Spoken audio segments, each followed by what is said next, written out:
When I was preaching in Australia, a lady was in the congregation who had been traveling by air from Australia to New Zealand over the Tasman Sea.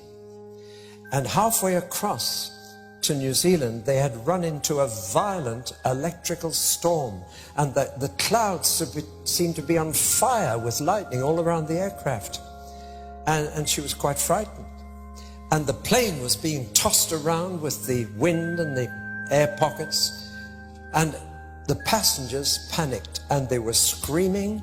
They were holding on to each other. I think they all thought the plane would break up and they would all die. And the lady noticed that the lady sitting next to her against the window was praying. Well, anybody would pray in that situation. But she said to her, "Excuse me, but are you a Christian?" The lady said, "Yes." And so they said, "Well, let's pray together." And together they said, "Lord, you stilled the storm 2,000 years ago. Please do it again. But please still the storm inside the plane as well as outside." And within 2 minutes, everybody in the plane was at peace and had stopped screaming and was sitting quietly. But the storm continued outside, and she had a camera, so she leant over across the new friend, and she held the camera at arm's length against the window and pressed the trigger, hoping that she might get a picture of this extraordinary sight of the lightning apparently setting the whole sky on fire.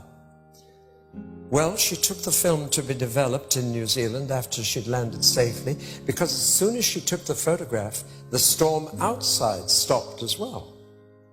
And they came into clear air and landed safely in New Zealand. She took the film to be developed, and the shop rang her up later and said, "Your photographs are ready, but will you please come and pick them up yourself? I want to talk to you." And when she went to collect the photograph, she said, "Why do you want to talk to me?" And the photographer said, "Where did you get this photograph?" And she told how she'd held the camera against the window of the plane and how the storm had stopped as soon as she took the photograph. And the photographer and his family all became Christians that afternoon. It was originally a color photograph.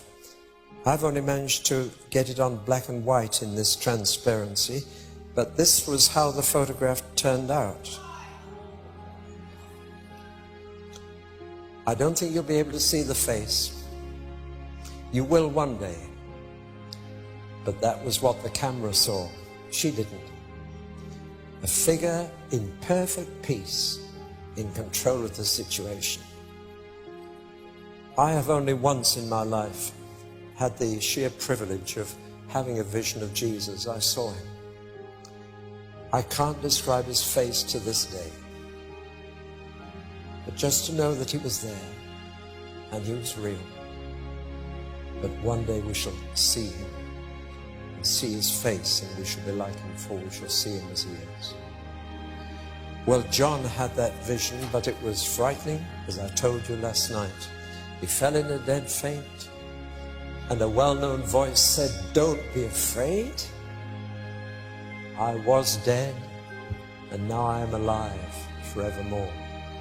You know of every other great world leader, every other founder of a religion, you have to say they were alive and they are now dead forevermore. Only of Jesus can you say he was dead and is alive forevermore. Confucius is dead, Buddha is dead, Muhammad is dead, but Jesus is alive.